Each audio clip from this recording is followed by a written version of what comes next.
that on.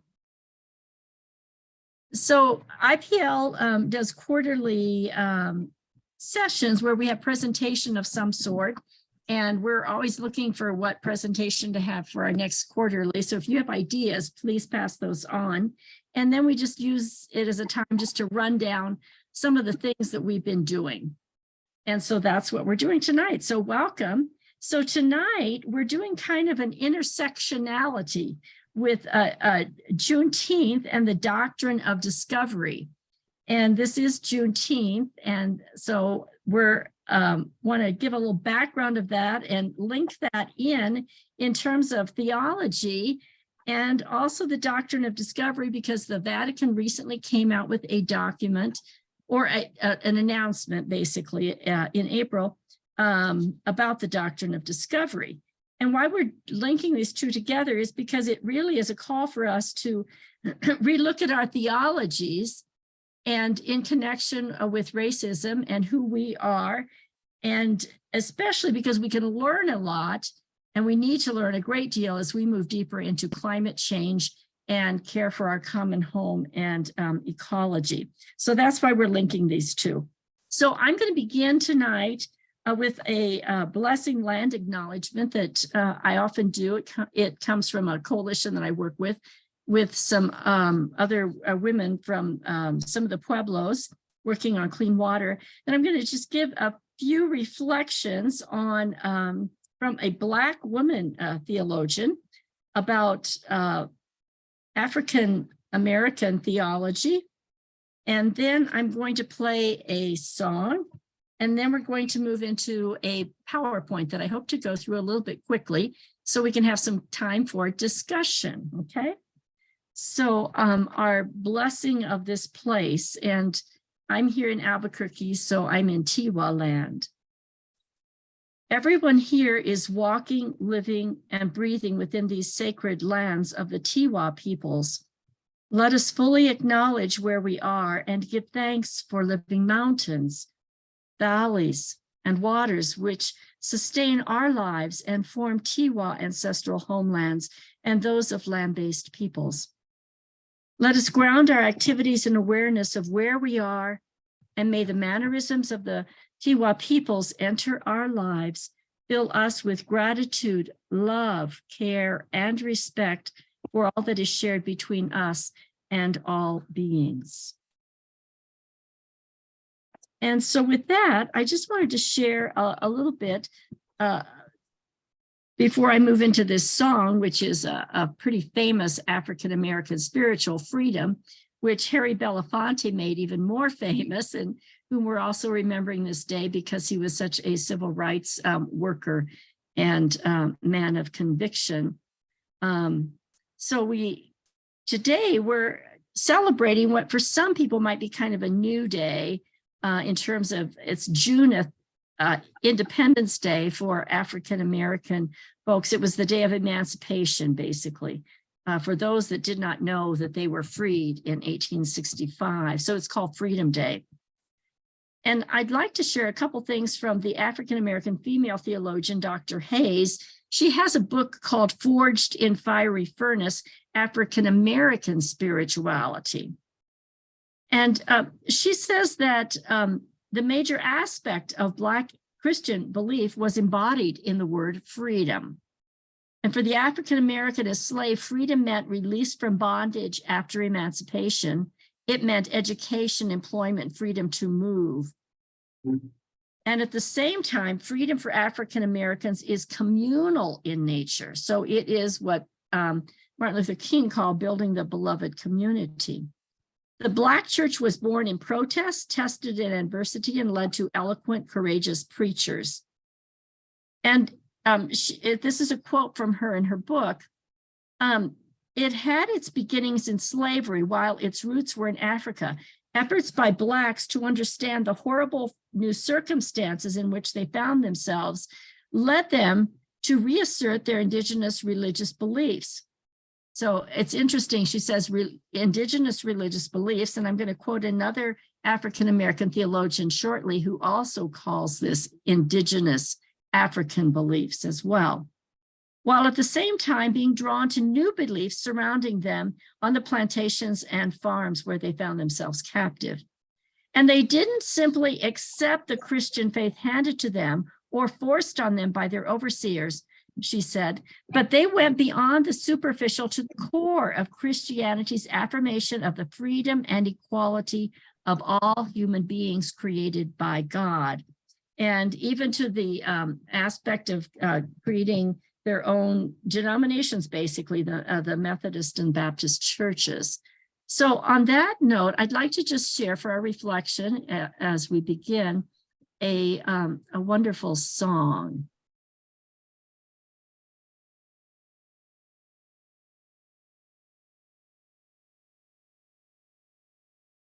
Oh, freedom. Oh, freedom. Oh, freedom over me. And before I be a slave, I'll be buried in my grave and go home to my Lord and be free. Oh, freedom. Oh, freedom, freedom. Oh, freedom. Oh, freedom over me. Over me. And before I be a slave, I'll be buried in my own grave and go home to my Lord and be free. No more weeping, don't you know? No more weeping. No more weeping over me. And before I be a slave, I'll be buried in my own grave and go home to my Lord and be free. Oh, freedom. Oh, freedom. Oh, freedom. Oh, freedom. Oh, freedom.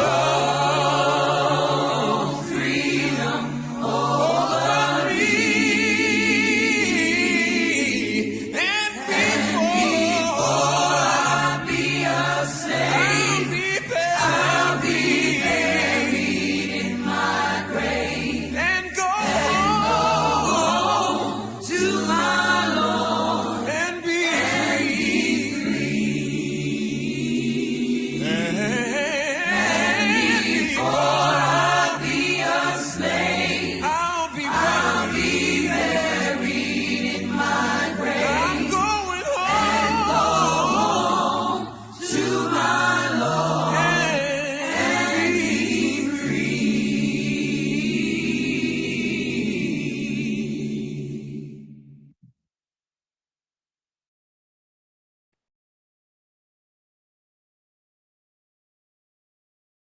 So we have much gratitude to offer our African-American brothers and sisters throughout the years, the centuries, amidst great suffering, and that they forged, as Dr. Hayes said, in the fiery furnace in African-American spirituality, which has much to teach us. And I think that we can learn about resilience and their own understanding of theology and their place in the earth as we address climate change.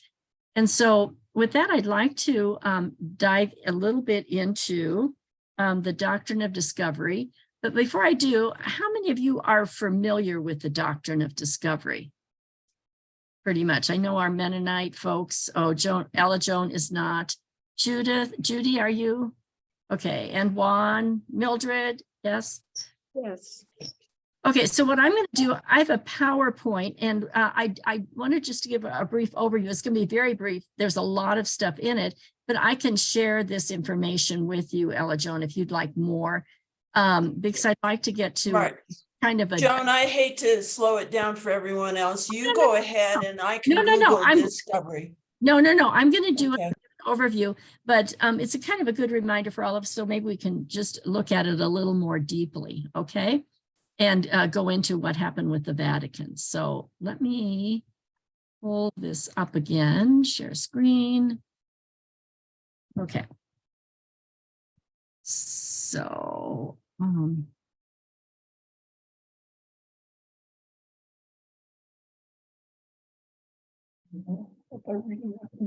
okay, there we go. Okay, so let me do something. There we go. That's weird up there.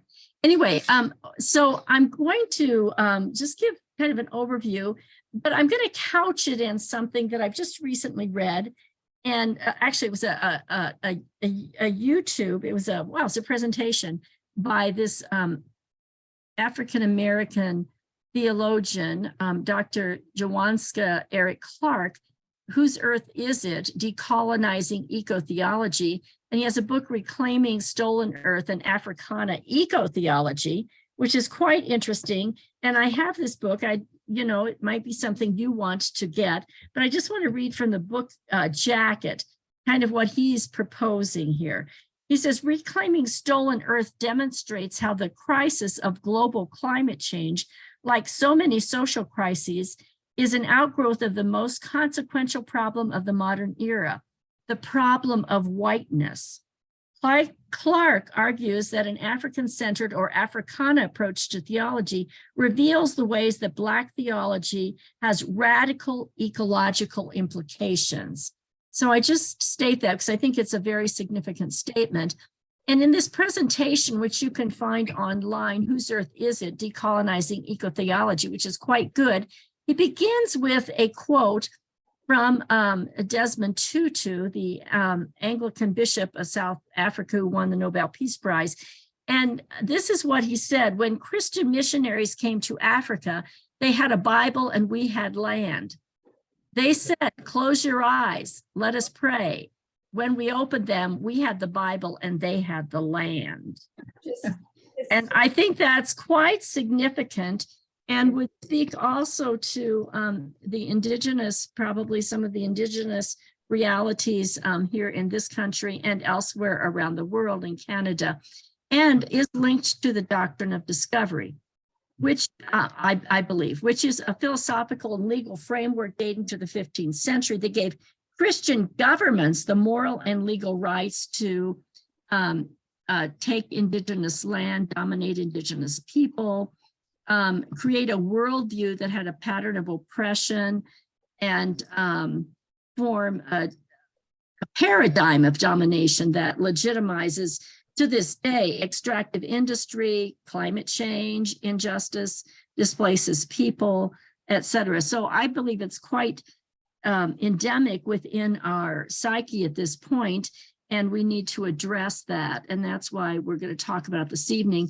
just to show, well, let's go on to the next one. So with this, in terms of the Christian, let me go back here, because I wanted to highlight that gave Christian governments the moral and legal rights. Because when we get to the statement that the Vatican has come up, revealed in the spring, it addresses the government. And I think that's significant to remember as we go along. So in terms of Christianity, there are several scripture passages that are used and the foundation for it. One is, go make disciples of all nations. Let every person be subject to the governing authorities, Roman. And Exodus story that speaks of a covenantal people justified in taking possession of land.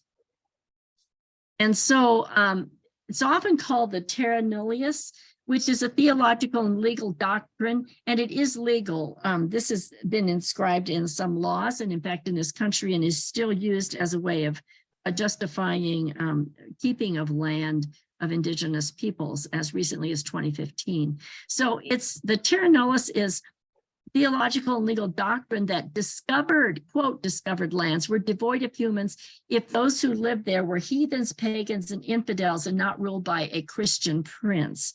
And so that would be some of the same theology that allowed slavery to go on for centuries as well. So the results of this doctrine of discovery are enslavement, which we have seen, extractivism that continues throughout the world and legitimizing that. We might say climate change as well.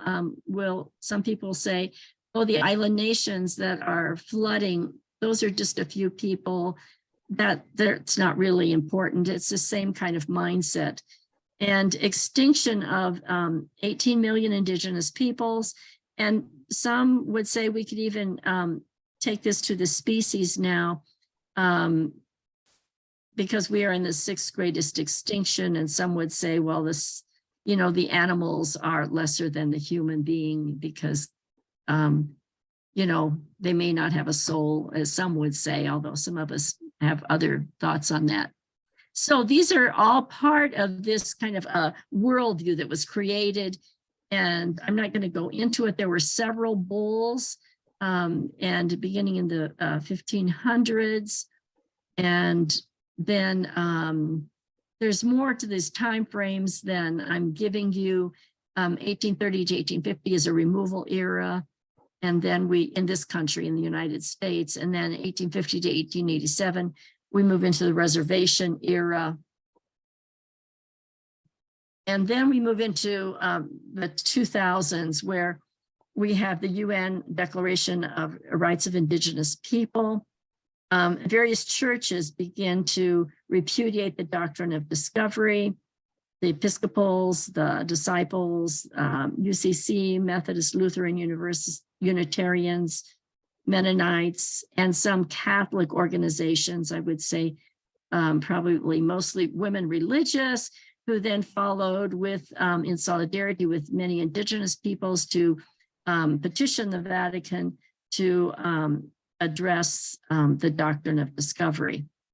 But in spite of that, we had things like in 2015, Juniper Acera was proclaimed a saint at the objection of many indigenous people and many Catholics as well, and other elements. In 2016, the anniversary date of the Vatican decree authorizing the spoliation of indigenous lands and peoples worldwide. 11 indigenous leaders from around the world sought the revocation of the papal bulls in St. Peter's Square. And then we have the March 30th of this year, the Vatican comes out with an official decree disowning repudiation and rejects the doctrine of discovery. And in a nutshell, what they said is that the doctrine continues to have a negative impact on the full enjoyment of human rights by indigenous people in some countries, and that is not right. That the doctrine of discovery provides a legal basis to unilaterally deprive indigenous people of their rights to title and ownership of traditional lands and territories, and continues to be part of the legal theory and in terms of land disputes, and that needs to be addressed. And that this is one of the root causes, this dehumanization and not recognizing the human rights of indigenous peoples, that was the causes of the intergenerational trauma suffered by indigenous peoples and the whole issue of the boarding schools that we have had. The special rapporteur of the UN urged that all states that still embrace and apply the doctrine of discovery follow the lead of the Vatican in formally repudiating the decree and reviewing all jurisprudence and the legislation relies on it. So I wanted to bring kind of a few deeper elements into this. While this was very, very important, the Vatican's statement and was long overdue, it does not really cover everything. And I searched and found some things from JFK Law and also Crux, which is a kind of a mostly Catholic, but kind of a Justice Theological magazine. So in their statement, the Vatican acknowledges that the doctrine did not adequately reflect the equal dignity and rights of indigenous people. And it goes on to say that the Catholic Church therefore repudiates these concepts that fail to recognize the inherent human rights of indigenous peoples, including what has become known as the legal and political, which was the doctrine of discovery. But the Vatican refused to take responsibility for the harms wrought on indigenous people by reaffirming that the blame belongs to the colonial powers or the governments who manipulated the papal bulls for political purposes. And the Vatican also refused to actually rescind or abrogate the 15th century papal bulls, instead citing its later statements, including one 1537 papal bull that upheld the rights of the indigenous people. And we also know that Pope Francis has done many, many good things. And in 2022, he pleaded forgiveness for, quote, the evil committed by so many Christians against the indigenous people, but placed ultimate responsibility on government policy, not on the Catholic Church. And so we might say that the results of the doctrine, you know, embroiled the Catholic Church for many years in the boarding schools and other elements. So finally, these documents stated that they were disappointed that the church did not take this opportunity to unreservedly take responsibility in its own role perpetuating colonialism, and this was in Canada and beyond. Added to this, there's another element. Many indigenous peoples across the world, their cultural sacred property is housed in a museum in the Vatican, and the Vatican has still not responded to the request to return these gifts. And I have one story to share that relates this very clearly. A few years ago, we helped sponsor, and it was a wonderful event. We had the people from Colombia come, who are from the high mountains, come to speak because they felt that, you know, we're not addressing climate change as we should. And so they spoke about the recent papal visit that had been to their country. And because they brought here to this country what they call pagmientos, which are like sacred objects, holy objects buried in the earth as a blessing, and offering a blessing for healing and to keep balance. This particular peoples know themselves to be the ones, the big brothers, the ones that keep balance by their prayers for the entire world. And that's why they came here, because they were concerned about climate change.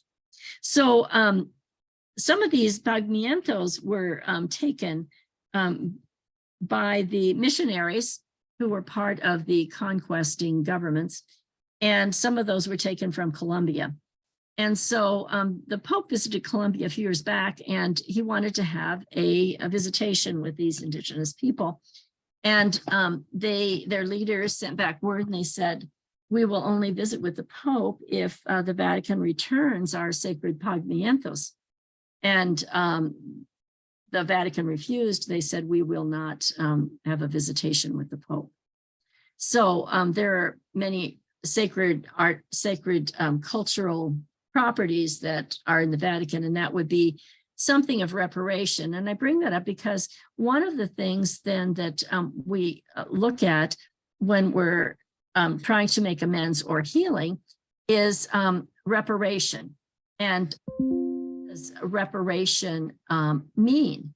And it means many different things. And so I'd like to just start off by sharing just a couple short stories that may lead us into some other sharing ourselves about what is ours to do now. I mean, we can, those of us who are Catholic can continue to petition the Vatican and work on this issue, but all of us have a responsibility here in this region where we live, and what is our responsibility? So a couple short stories I just want to share. Several decades ago, when I started working with, spiritual traditions, religious traditions, and the earth, healing of the earth, I was working with a little group that was going to have an event, and it was a healing and a peace event. And it was being done collaboratively with some of our indigenous brothers and sisters from a couple of pueblos. And we were having this meeting, and one of the gentlemen who was in the meeting, as we were planning, looked at me and said, you're part of the problem. You Franciscans, you were one of the conquestors. You were the ones that took our land. And all I could say was, and I felt very, very badly because I knew he was right, even though it was, so long ago. And I said, I'm so sorry. I apologize. And you're absolutely right. But what happened to me in that moment, because I was so uncomfortable, and afterwards I kept reflecting on that. And what came to me is that no matter what work I do, however I live here in this region, that underlying it all has to be healing of some of these relationships that are still wounds, suffering, and there's a lot of trauma there. And that needs to be part of my work, our work. And I see that as part of our work of IPL as well, is this kind of healing. And then, so I kept thinking, well, what does reparation mean? So another little story, this was another gentleman from a different pueblo who I've worked with for many, many years on some things with the uranium mining legacy with MACE, the Multicultural Alliance for Safe Environment, in solidarity. And after knowing him for a number of years, we had a conversation and we were talking about colonization and all. And I said, well, what does reparation mean? And he says, well, reparation means many different things. But for me, what it means, and right now there is a very, very strong, especially with younger folks, land back movement, which is another thing to look at and see if there's a ways of doing some of that. But what he said is, for me, this means that whatever is left of our sacred Holy Mother Earth, we need to work on together to care for, to protect, to save, to have whole moving into the future.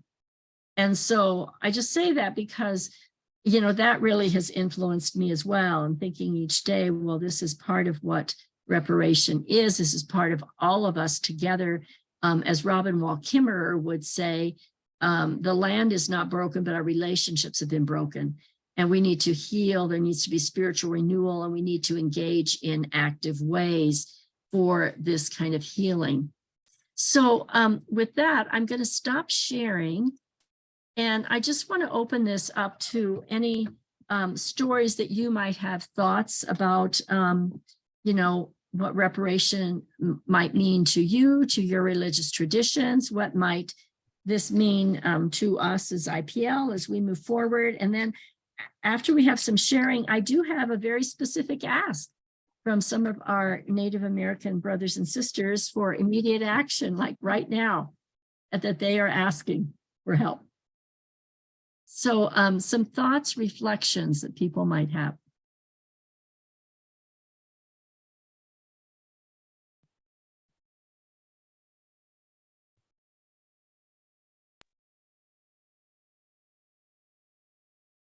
Yes, go ahead, Elijah. As a white person, as an American, as a former Catholic, I'm embarrassed at all that has happened.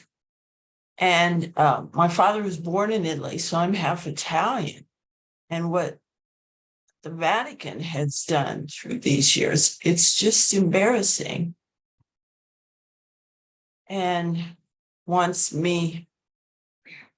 brings me to be in action somehow, but it's huge. I don't know where to start. And if you have some requests at the end, maybe I can be in some. I'm spread thin. I'm doing a lot of different things, but this is outrageous.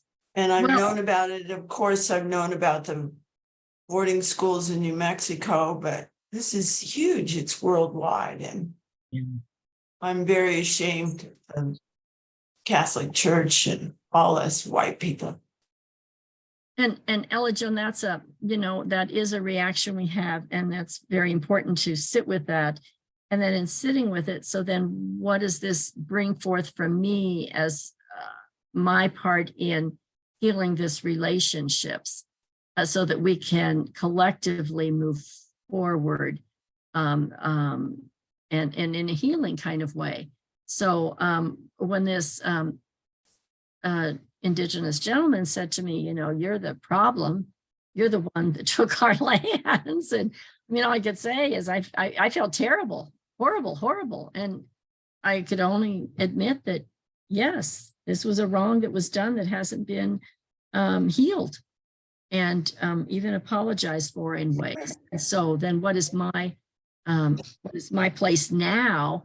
I think in the last few years since COVID and Black Lives Matter and all of this, we know these things even more poignantly. And so it requires our reflection, discernment. And then, so what is my part in this healing? And that involves prayer, that involves even walking in a holy way upon the earth, and then advocacy, but not to stretch ourselves over thin, because we're involved in so many things, if that makes sense. I'd like to chime in here. Thank you, Joan, for Juan, bringing up this. Yeah, why don't you go on, and then Judy, you can go, okay? Sorry, I didn't realize. Oh, no, you're fine. You're fine. Go ahead. Thank you, first of all, for bringing up this conversation, which I think is very good. The issue is very complex, and so when you bring up the issue of religion and its implication in our actions, etc., it is a very complex issue. I will say this, that this is not a new issue. The Doctrine of Discovery was challenged actually shortly after it had been promoted in the 1400s. Mhm. And so in the 1500s, you had individuals within the church who were pushing back against the Doctrine of Discovery. And there was Bartolomé de las Casas, who some of you may have heard about, who came up with Las Leyes de las Indies, which was the first codification of laws pertaining to the rights of indigenous peoples by colonizers. And so there's a history based on this. But the important part here is that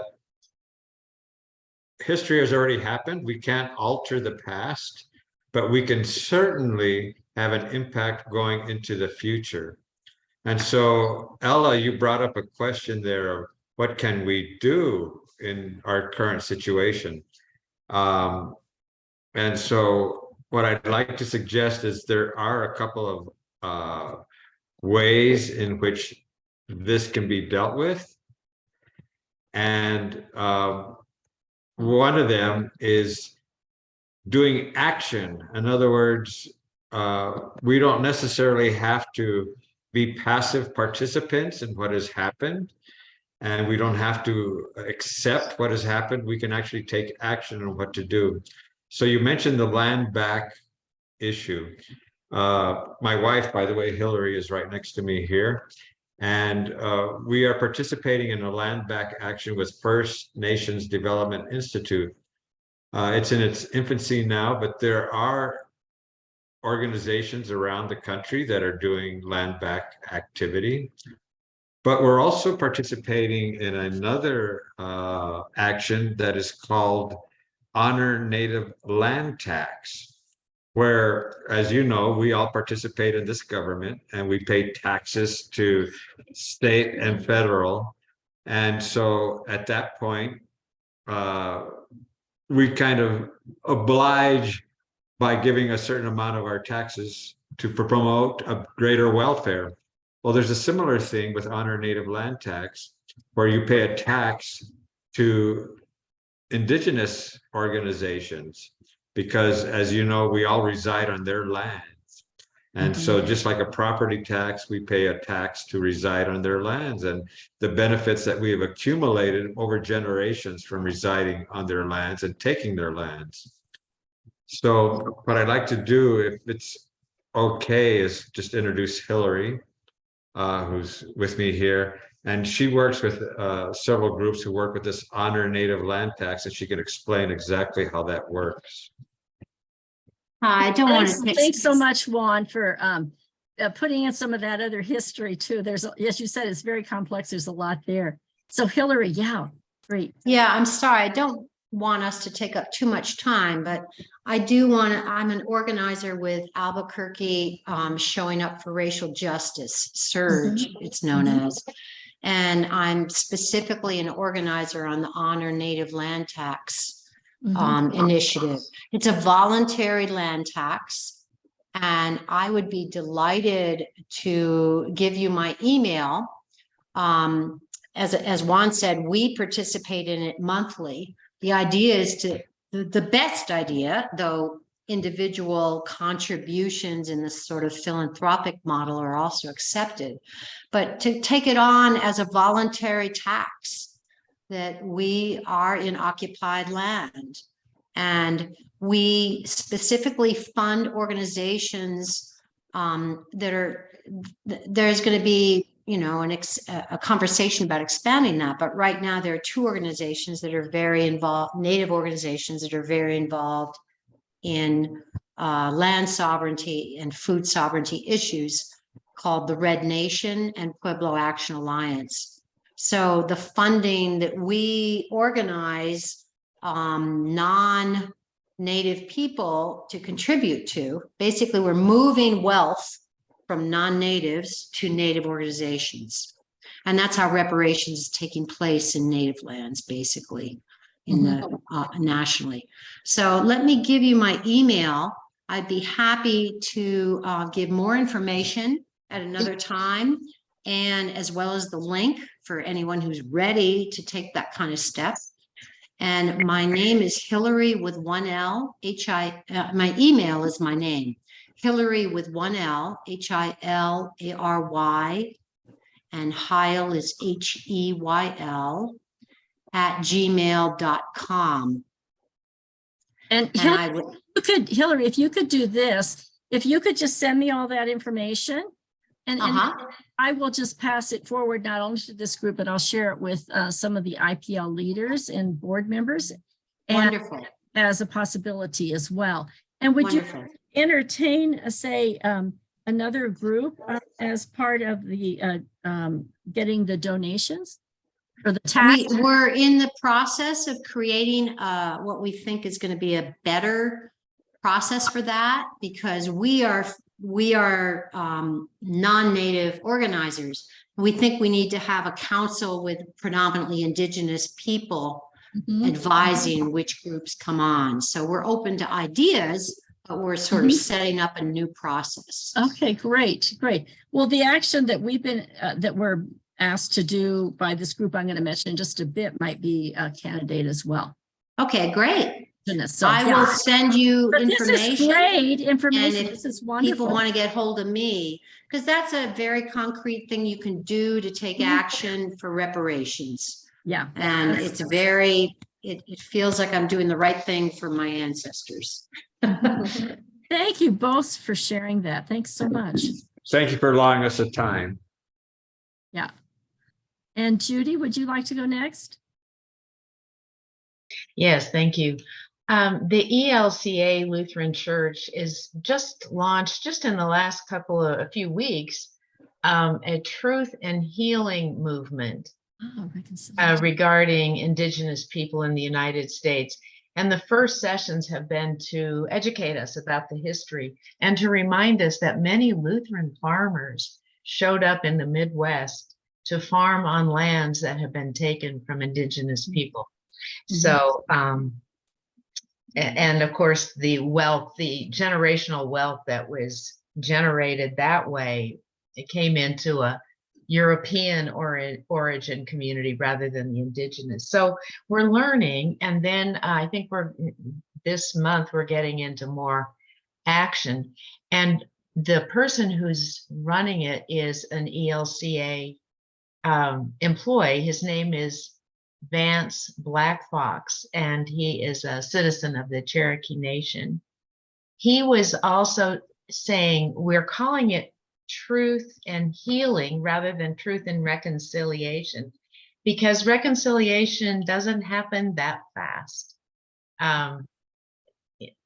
It's kind of truth and reconciliation is almost a shortcut kind of phrase, and he wants us to really work on the healing.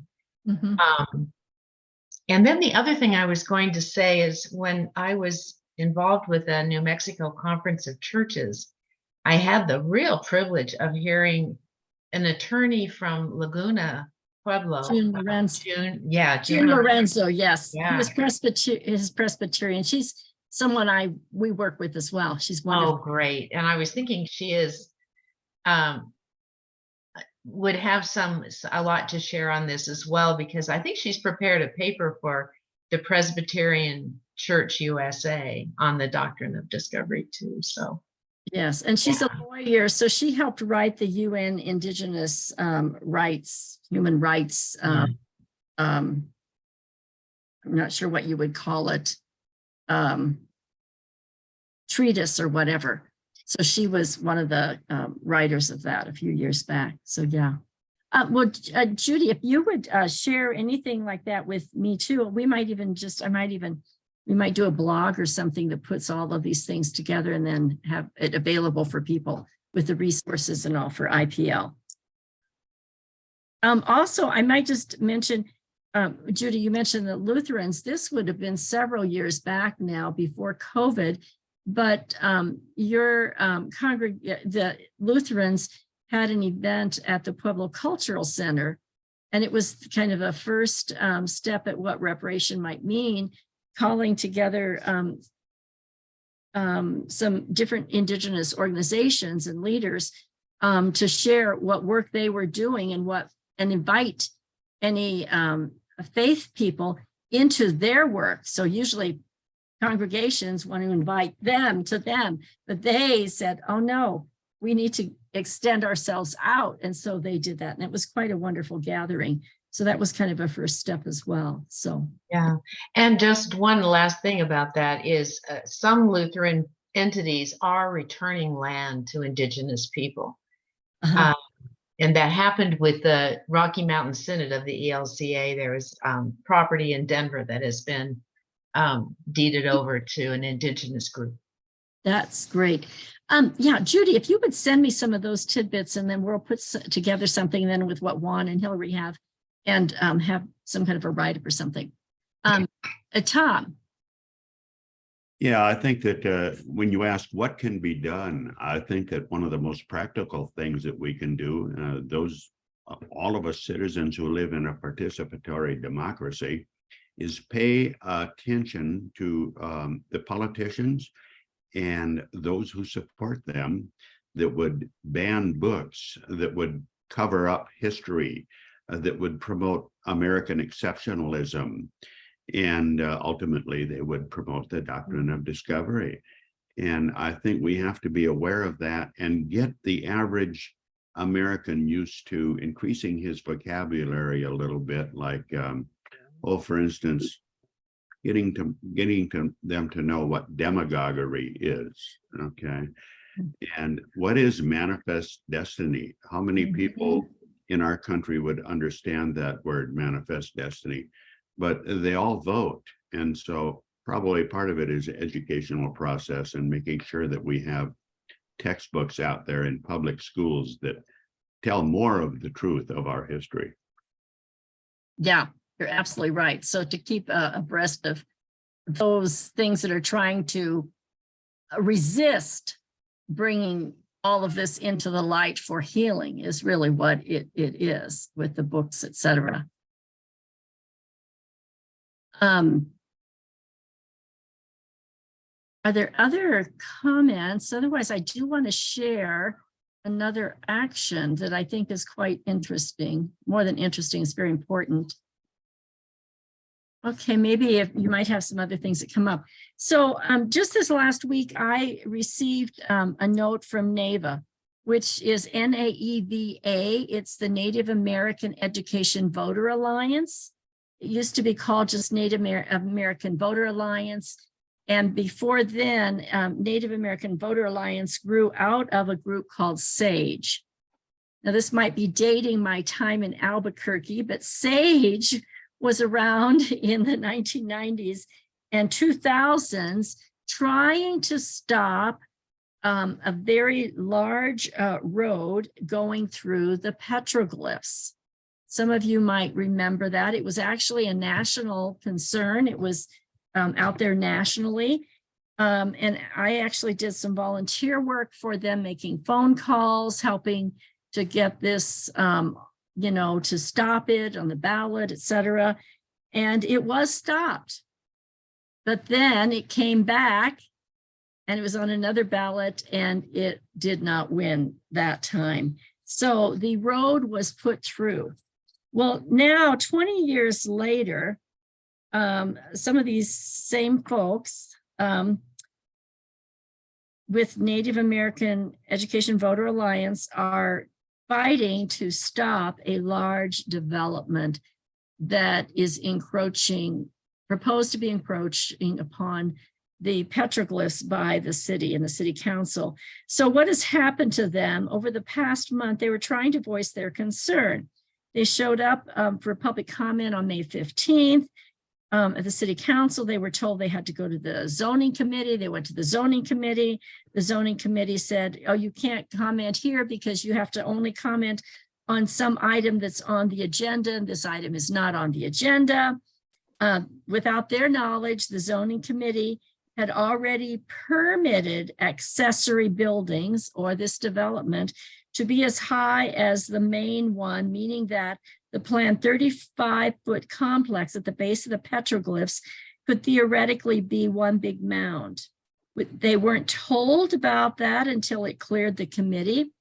But when it was up for the final vote at the city council on June 5th, the council pushed it to be the very last thing discussed on the agenda. At 11 p.m. that night, they decided to push it to June 21st, solstice, which is a very significant thing as well this week. So NAVA has said, as we've tried to meet with our city councilors repeatedly, and we've also come to discover that the city is engaged in a lawsuit on this specific issue. So the councilors we've elected to be an interface between the city and the people have been instructed to not discuss this, but their staff can.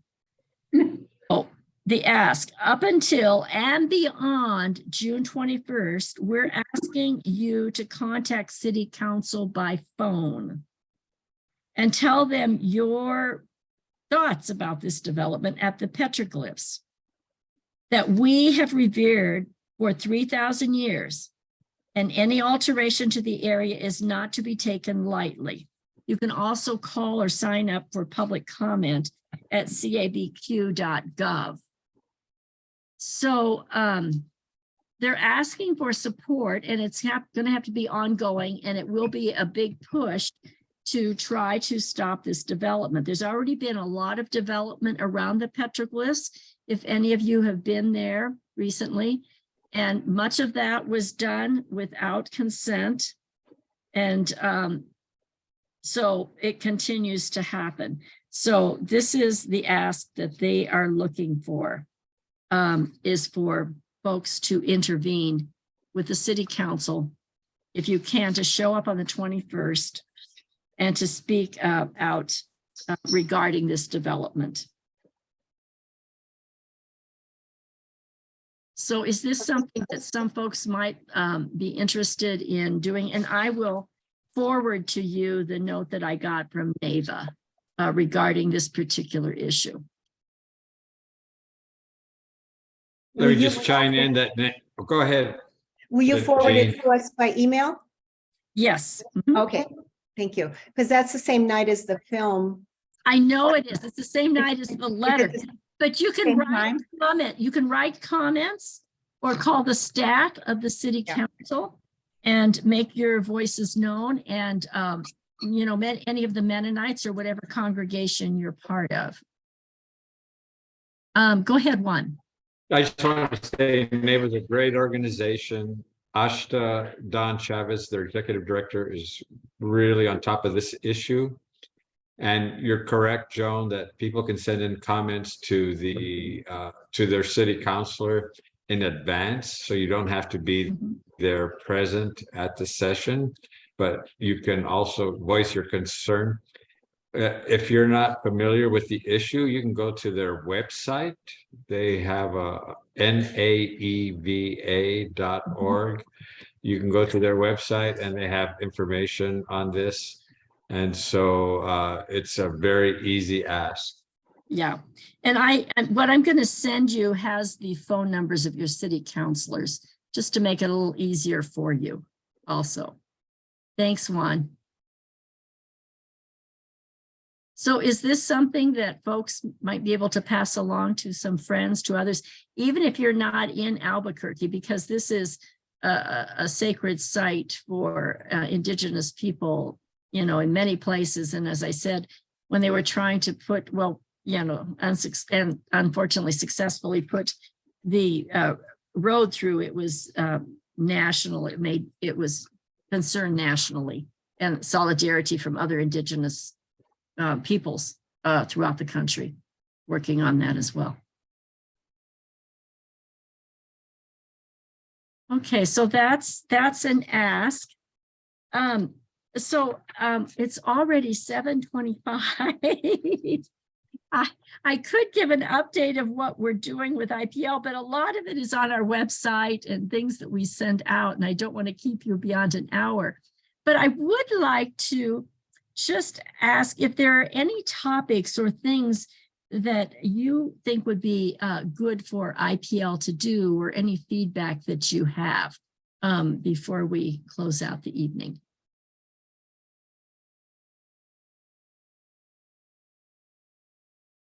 So again, we do these quarterly events on the seasonal quarter. So the next one will be in September.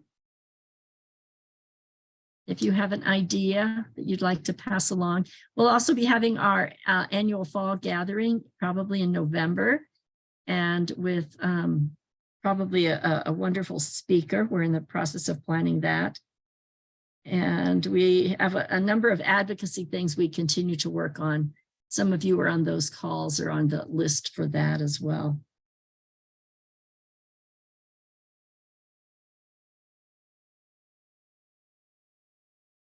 Any other thoughts or comments by anybody? Thank you for this tonight, what you've put together, the connections between those, you know, how we've been looking at the doctrine of discovery and looking at things. You put a great form to a lot of thoughts that and a lot of things for us to consider. So appreciate you. And I would like to add that you always remind me of John Lewis, because you make good trouble. You're too kind. I wonder if you would be willing to share that beautiful land acknowledgement, and is it something that others of us in Albuquerque might use? You know, I'll have to ask about that. I can use it, and folks that are part of the coalition with CCW, and it's interesting that you asked this question, because I just had a meeting with them today, and we've used this, and it came from one of the women from Santa Clara Pueblo, and then the coalition of CCW, Communities for Clean Water, working on it. And those of us in CCW were given permission to use this in any, you know, with gatherings any way that we would like. But I'm not sure if they would want it used just generally, if, you know, so Right. I'll have to ask that. But the other thing is, I think it is kind of a model in talking with different Indigenous folks, numerous of them. There are many land acknowledgements, blessings that sort of Indigenous people cringe at. For several reasons. One is if they just sort of state, oh, I am on occupied whatever land. and we're occupiers, and I'm sorry about that, or something. And that's a problem for several reasons, because it may make people sad, and they feel sad temporarily and guilty, but are they really doing any action for healing and healing relationships? And so I think it's a good exercise even for a faith community, or maybe the Lutherans. You might have one that the Lutherans have already, but just to say, well, what would an acknowledgement like this hold that could be healing? And I guess I do see it as a healing thing. And in the midst of that, it can be very challenging, but not in the ways of kind of, you know, we took your land and we're sorry we took your land, and, you know, that kind of thing. So like in this one, I just so appreciate, and it's very challenging. It says, let us ground our activities in awareness of where we are, and may the mannerisms of the Tiwa people enter our lives, fill us with gratitude, love, care. That's a huge ask. That is a huge ask of being responsible and mindful like that. So, but I guess I would just suggest maybe working with a little group to come up with something that fits your community. We've worked over and over in our congregation. You know, we wrote a land acknowledgement, we revised a land acknowledgement. We thought that was good. We want it longer, we want it shorter. I mean, things like that. But two things I found, well, the UNM, again, I've been following theirs. Go online, just look at UNM land acknowledgement. It's not at all faith-based or anything, but it's very interesting because they've done you know, they changed it from the lands of, you know, and they did more research and got more accuracy. But also, when I was looking at the city of Albuquerque, there is pages and pages of land acknowledgement I had no idea the city was working on. And there's a page of resources, and one of the resources is the Mennonite. There's I can't tell you the website offhand, but it's listed there on the resources of the city. There's one, and there are many samples from many churches of land acknowledgements, and again, a process for going through creating one. So that's very interesting. But I was just shocked when I saw these city documents that I had never heard of yet. So we were having Medicine Hat Canadian Friendship Force group come here, and so I wanted to look at things about Medicine Hat, and then that's where I found their city land acknowledgement. And so I thought, well, do we have one for Albuquerque? And sure enough, they're working on it. So, you know, Jeannie, that would be a good thing to bring up with this whole issue of the petroglyphs now. Because it was really fascinating to me on this CCW meeting that I was on today. I mean, we've been using this land blessing and acknowledgement for years. And it came up this morning just as a conversation to talk about it. And what came out of that was that on the website of CCW, we should have a list of several of the protocol for which you need to follow if you are going to do a land acknowledgement and blessing. Sort of like when you go to, you know, a Pueblo or to the Navajo, you know, for a feast, there are certain protocol for behavior. So the same sort of thing. So several of our folks from Pueblos are going to come up with the bare minimum of what this means, that you shouldn't even do this unless you are doing X, Y, and Z. So this is a way of calling accountability. So thanks for bringing that up about the city. This is a way of calling accountability to the city. Talk about the city's actions currently, like it makes your head spin. I know. So this is excellent. Thank you. Odile. I think it would be useful to have, once you get the protocol of how to do this, then we'd be interested. At that point, we'd be able to take it to our congregation and say, shouldn't we look into this? And this is how you proceed. Okay. I will send that out too from CCW when we have that finished. That'll be a little bit, a couple months probably. Thanks. Good idea. Odile. Yes, John, just I want to say thank you for this session. And also for sharing this PowerPoint of the Doctrine of Discovery, the story. And here I am in El Paso. And when this, the church, the Catholic Church, delivered this statement, to repudiate this Doctrine of Discovery, no a word here in our Catholic Church community. So I think many people, most of us as a Catholic here, we don't know, the story, the past. And, so first of all, as Tom said, it's about education and, to recognize our past, our history. Then after people can do something about it, but if they don't know, and I see here from El Paso, I went to the south, and the Tiwa tribe, they are still victim of social inequalities. They are poor among our community. So, it's still today. Yes. So, for me, of course, I am a Franciscan. Like you said, John, as a Franciscan, I am white, I am European, I am from France, all this background. So it takes time, to also to be converted ourselves, and to recognize our bias as a mindset. I recognize in my experience, having lived among the indigenous people in Philippines. Oh my God, I have no time now to share everything, but just to say, I recognize I was really racist, and this whiteness, this mindset. So, it's about conversion, and then also to share with people and, to spread this kind of, the word, and, to make people then, after being able to act, to do something. But first is building awareness. Yeah. So, Yeah. Thank you, John. Thanks, Odile. Well, I hate to cut this off, but I have to go help a sick friend tonight yet. But I will pass on information to all of you, and send me information, and we will do a blog. I'll work with Carlos to do something that shares some various resources, so it's accessible to everyone through our website.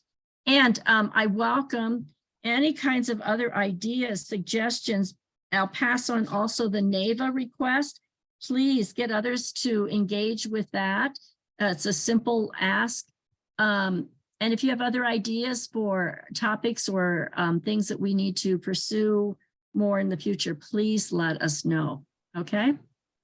So thanks, everybody. Many, many blessings this Juneteenth on this place of Holy Land that we reside. Blessings. Bye-bye.